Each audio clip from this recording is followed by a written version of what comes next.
আসসালামাইকুম গাইস, আপনারা সবাই কেমন আছেন? আশা করি সবাই ভালো আছেন। আলহামদুলিল্লাহ আমিও ভালো আছি। আজকে আমি আপনাদের সাথে যে রেসিপিটা শেয়ার করতে চলে আসলাম সেটা হলো চিকেন পাকোড়া।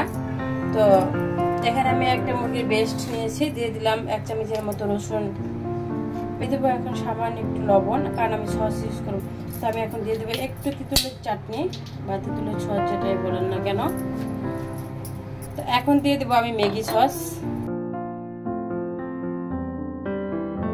পরে দিব আমি সয়া সস। সয়া সস সব সসে লবণ থাকে। এবার দেবো আমি ফিশ সসটা, একটু ফিশ সস এটার মধ্যে যায় না, বাট আমি দিচ্ছি, আপনারা চাইলে দিবেন, না চাইলে এটাকে অ্যাভয়েড করবেন। আর দিব আমি একটু লেবু রস।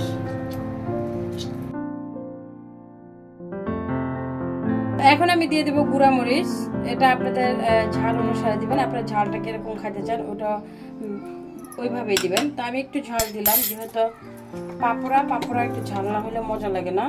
এখন দেবো আমি একটু মুরগির মশলা,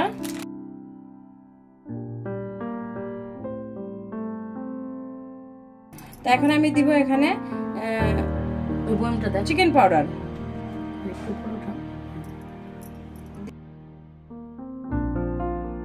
এখন এটাকে আমি ভালোভাবে ম্যারিনেট করে রেখে দেব।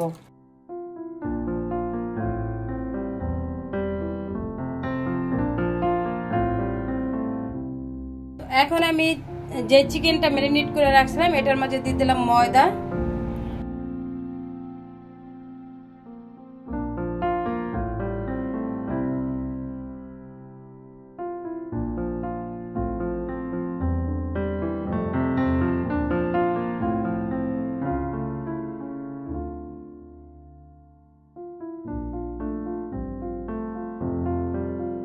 পাকোড়াগুলোকে ভেজে নিব।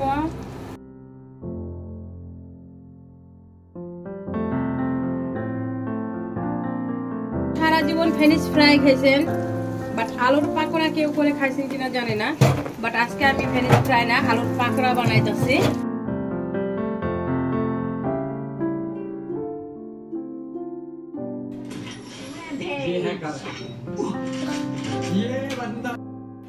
তো দেখেন আমি বানিয়ে নিলাম চিকেন পাকোড়া। এটা আমি এইভাবে বানাইছি, এটা এইভাবে বানিয়ে খেয়ে দেখবেন, অনেক মজা লাগে। তো ভিতরটা দেখেন কত ক্রিসপি হয়েছে। আর এর সাথে বানাইলাম আলুর পাকোড়া, চিকেন পাকোড়া, আলুর পাকোড়া। আজকে আমার মেনুতেই ছিল পাকোড়া।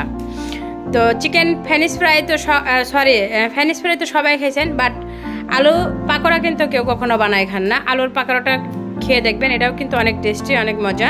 আর মেনুসটা আমি বানাই আমার নিজের হাতে, এটার ভিডিও আমি অনেকবার দিছি, তো আজকে আর আপনাদের দেখাই নাই।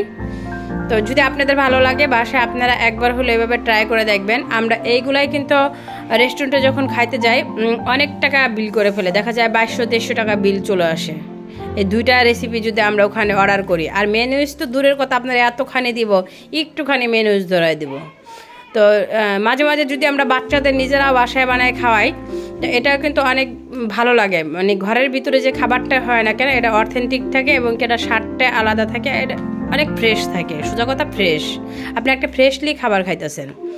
তো মাঝে মাঝে বাচ্চাদের বানায় খাওয়াবেন। এখন তো সবাই ঘর থেকে বাহিরে খাবারটা বেশি পছন্দ করে, যারা বাহিরের খাবারটা বেশি পছন্দ করে তারা মাঝে মাঝে বাসায় বানিয়ে খাবেন।